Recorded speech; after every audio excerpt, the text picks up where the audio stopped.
The Melancholy of Haruhi Suzumiya. I watched it for the first time this year.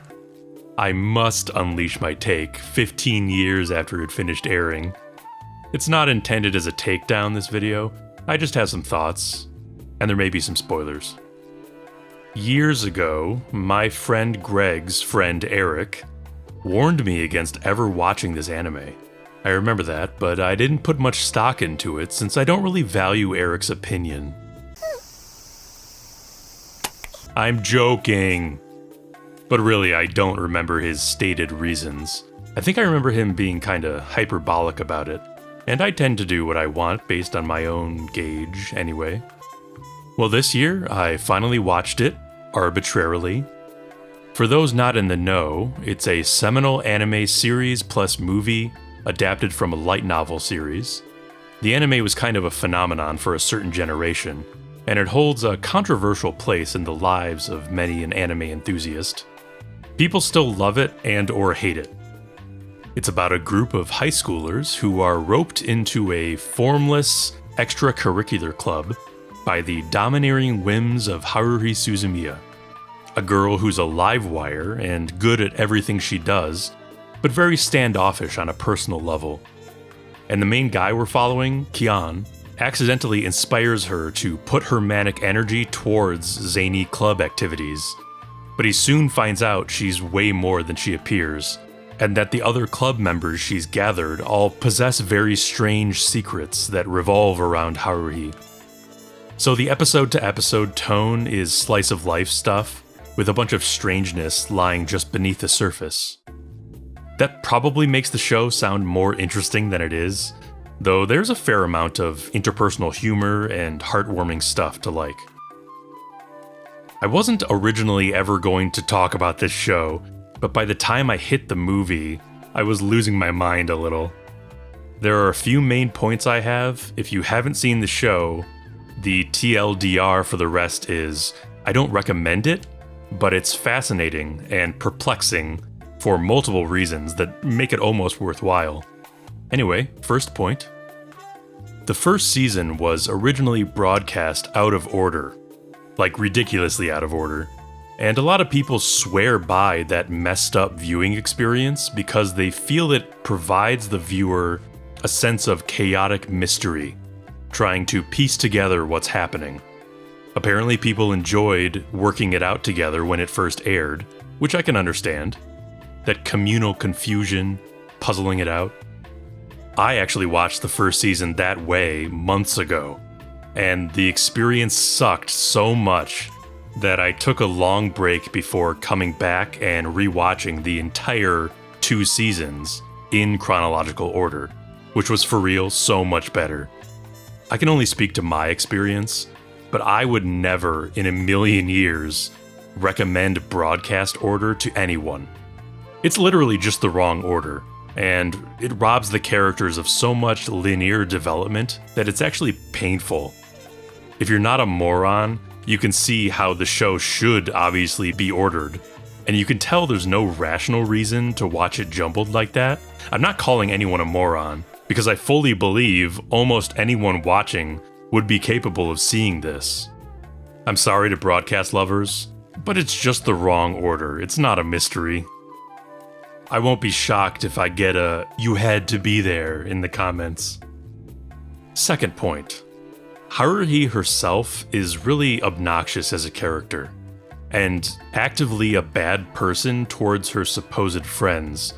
But I give this more leniency because I can see how the show wants to develop and teach her. I say wants to, because there's some of that in a couple of episodes, and I can see how it would have continued to work on her had it been given more seasons, and apparently that's the case in the original light novels. So what that means, unfortunately, is that the show as it is revolves around a bad person with buried goodness who's not called out for her shit nearly enough, and then the show is over. There are definitely parts I like that involve both Haruhi being awful and being awesome. She's a very dynamic and watchably problematic person, but the majority of the show is her being obnoxious with no real payoff. Point 3, and this is a positive. For a show that on paper is kind of high concept, for a show that's essentially a veneer of normalcy, high school stuff over unnatural forces, it does a pretty good job of conveying a feeling of melancholy in the search for personal meaning and fulfillment. I wish the characters were allowed to really talk to each other more on a mundane basis, because that's really what makes the show worth watching. Not the zaniness, though that can be fun, but the ennui of finding fulfillment through the lenses of how others see you. Every one of the cast is shaped and colored by how their friends view them, and it's clear that Haruhi, in the rare moments when we're allowed to glimpse her inner world, is far more affected than anyone by how others see her. That's the show's main conceit, after all, and that's why it's called what it's called. I wish the show leaned into this even more. Point 4. A lot of people say the second season tanked the show's entire quality and future because of a series of 8 episodes called The Endless 8. In short, the characters get stuck in a time loop that they don't remember each time, and the studio decided to really hammer it home by fully animating and voicing 8 episodes of almost the same exact events. Genuinely the same events with minor variations 8 times over in a row. There are real-life production reasons they did this, involving the then upcoming movie, I guess, but the bottom line is they went through with this insane idea, and a lot of people watching week to week at the time lost their fucking minds. Honestly, fair. To this day, many folks recommend you skip the middle 6 episodes or so. Watching them all in one go like I did, for me, I actually admire the experiment, and I think it's really successful at communicating the sense of repetition, obviously. It's like a fever dream, but also there are scattered differences between the episodes that get you thinking a bit. It's basically unlike anything I've ever seen. I feel it could definitely have been structured better to make a more interesting version of itself, though. It could have gone further with variations, let the character dynamics shift, make the accruing of deja vu feel more impactful, and the ending is nice but doesn't feel earned by the logic. It's a really fascinating idea that suffers from lacking imagination and having to be an anime. But I don't think you really get the Suzumiya experience if you skip Endless 8, even if I would never expect anyone to watch it, if that makes sense. And point 5, my last point. The movie that came out after the show, The Disappearance of Haruhi Suzumiya. It's a very smoothly animated, really nice mystery concept where reality changes for everyone but Kian. Except the movie's writing fucks it up by having Kian deliver a voiceover over the setup that completely sandbags any tension. And then they have Kian act like a panicky, aggressive, blithering idiot, even though he knows about a lot of really weird stuff that he's been fairly unflappable about until now. I wouldn't have minded him being more panicky than we've ever seen him, but the way they do it is needlessly over the top and idiotic. It's only the low-key stress he exhibits that felt natural and in character to me. I almost didn't make it past the first half-hour mark or so. Once he calms down, it does get a little better as we get more time with new Nagato. And then a little worse again as you realize Kian really is pretty empty-headed as he fails to interrogate his situation. But the movie also emphasizes an issue I had with the show, too.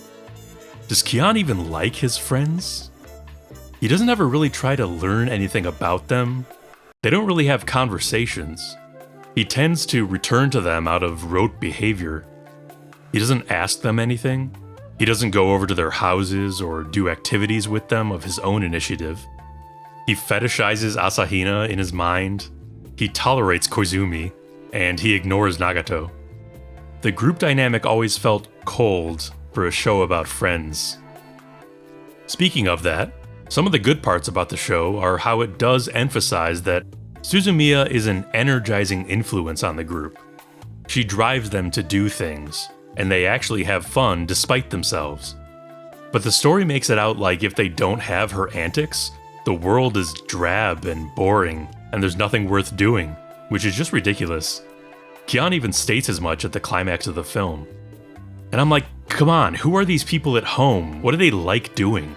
I guess Nagato likes books, though we never learn how she feels about books outside of inference. Asahina likes making the tea, maybe? I don't think she likes being sexually assaulted. Koizumi would presumably enjoy a debate club were he to be in one. He philosophizes. That's about it for the gang. Do Kian, Haruhi, and Koizumi have parents? Anyway, that's kind of a tangent. People love the movie, by the way. I'm not really sure why.